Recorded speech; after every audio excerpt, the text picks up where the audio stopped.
Vítajte u môjho nového videa Hasičský tréning.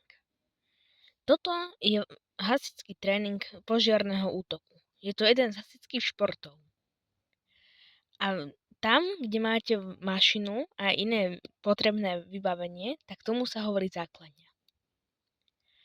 A ako vidíte, ja som v prúde.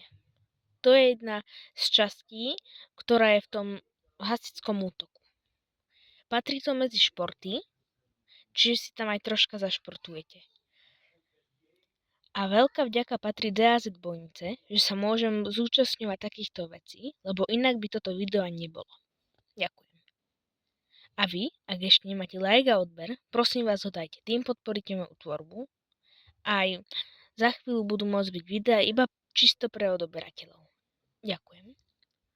A ak chcete byť súčasťou niečo takéhoto aj vy, prihláste sa do DAZ Bojnice. Ale to už sme od veci.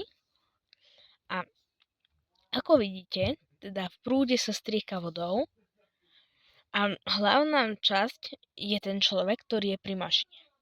Ešte to až tak moc veľmi neovládam, lebo chodím na to iba pár mesiacov, ale už som bol na pár tréningoch. A ak ste toto video dopozerali doteraz, ďakujem.